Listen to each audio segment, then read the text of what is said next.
বাবার হাত ধরেই মাঠে প্রবেশ করে সেই ম্যাচে দুর্দান্ত হ্যাটট্রিক করলেন মেসি পুত্র থিয়াগো মেসি। আজ ইন্টার মায়ামির অনূর্ধ্ব 12 ইন্টারন্যাশনাল ইয়ুথ কাপে দুর্দান্ত হ্যাটট্রিক করেন মেসি পুত্র থিয়াগো মেসি। আর এই ম্যাচের শুরুতেই ছেলেকে উৎসাহ দিতে মাঠে আসেন লিওনেল মেসি। মেসি পুত্র থিয়াগোর দুর্দান্ত হ্যাটট্রিকের পুরো অংশ থাকছে আজকের প্রতিবেদনে। বন্ধুরা, লিওনেল মেসিকে অনুসরণ করেই ফুটবলে এগিয়ে যাচ্ছেন মেসির বড় ছেলে থিয়াগো মেসি। মাঠে বাবার মতোই ক্যারিসমেটিক পারফরমেন্স করে আলোচনায় এসেছে বহুবার। তবে আজ নিজের প্রথম প্রতিযোগিতামূলক টুর্নামেন্টে দুর্দান্ত হ্যাটট্রিক করলেন মেসি পুত্র থিয়াগো। আজ ভোরে ইন্টারন্যাশনাল ইয়ুথ টুর্নামেন্টে অনূর্ধ্ব 12 টিমের জার্সিতে দুর্দান্ত হ্যাটট্রিক করেন মেসির বড় ছেলে থিয়াগো মেসি।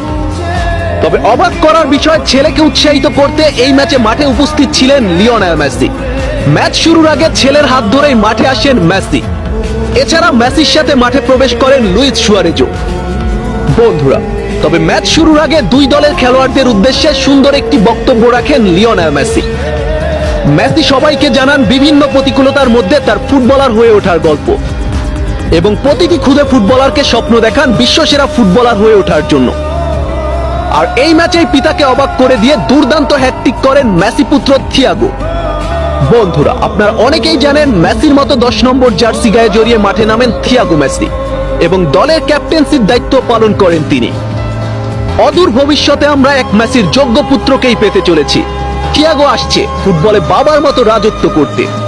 বন্ধুরা, আপনাদের কি মনে হয়, মেসি পুত্র থিয়াগো কি পারবে লিওনেল মেসির লেগাসিকে ধরে রেখে বিশ্বসেরা ফুটবলার হয়ে উঠতে? কমেন্ট বক্সে আপনাদের মতামতটি লিখুন। আর হ্যাঁ, আর্জেন্টিনা ফুটবল রিলেটেড নিত্য নতুন সকল আপডেট পেতে আমার চ্যানেলটি সাবস্ক্রাইব করে পাশে থাকুন। ধন্যবাদ।